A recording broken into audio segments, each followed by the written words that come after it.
According to the head of Odesa Regional Military Administration, Maksym Marchenko, the Russian army has launched a series of missile strikes on the city and the region from the Black Sea side recently. 4 were shot down by air defense units, 2 hit a residential area.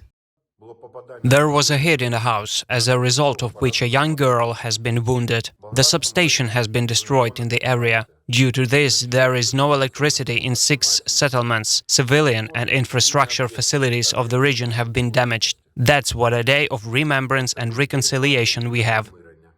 As a result of the attack on the residential district of Odesa, the recreation area was also destroyed. Rescuers put out the fire, the debris are being dismantled. No one was injured. During the last 24 hours in HLUKHIV community, the Russian military launched a rocket attack on the Jewish cemetery. This was announced by the head of Sumy Regional Military Administration, Dmytro Zhivitsky. The United Jewish Community of Ukraine stressed that the cemetery housed more than 600 tombstones, the oldest of which dates back to 1824. The community said it would work to restore the memorial.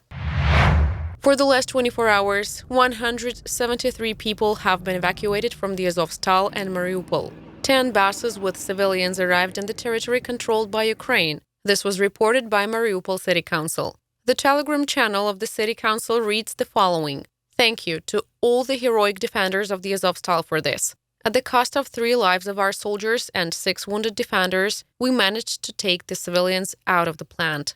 During the last evacuation from the territory of the Azovstal plant, the Russian military separated the woman and her 4-year-old daughter, Odesa.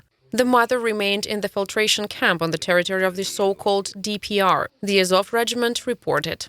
On Mother's Day, only the child arrived at the destination point in Zaporizhzhia a day ago. The mother's whereabouts are currently unknown. Prior to the evacuation, Odesa was in one of the Azovstal's basements, where her mother, a military medic, was helping the wounded defenders of Mariupol around the clock.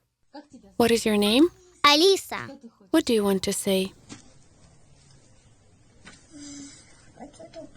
I want to be evacuated. Where are you now? Where? In the bunker. Do you like it here? I want to go home. And to whom do you want to send greetings? To my granny Sveta. For the last 24 hours, Luhansk region has been under enemy fire 24 times. The head of the Regional Military Administration, Serhiy Haidai, said that as a result of the shelling in Shipilova, 11 people who had been in the basement of a 2-story building were out of contact. The fire almost never stops, so it is difficult for rescuers to dismantle the debris. Haidai also said that 2 volunteers from Transcarpathia had died in Bilohorivka. Within a day, the Russian army again hit the oil refinery in Luhansk region. Water supply lines in Popasna were also destroyed. For the last 24 hours, the Russian army again fired on the civilian infrastructure of Zaporizhzhia region. A hospital and dormitories in RUSSIAN-UKRAINIAN were damaged by explosions. According to Ivan Arefyev, the spokesman for Zaporizhzhia Regional Military Administration, there were no human casualties due to the discipline of local residents.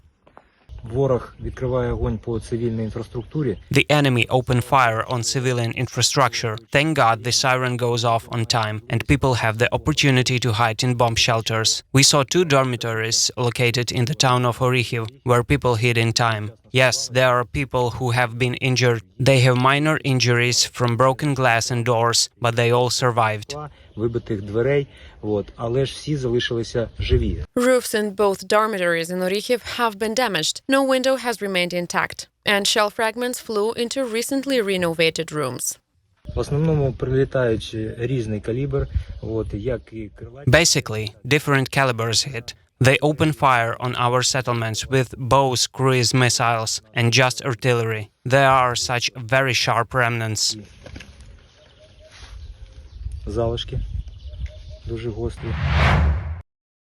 For the last 24 hours in Brovary district, pyrotechnics neutralized the AFB-500 bomb. This was reported by the press service of the Ministry of Internal Affairs. SCS sappers from different regions of Ukraine worked daily in the villages of Bervitsa and Peremoga in Brovary district of Kyiv region to clear these areas of enemy ammunition.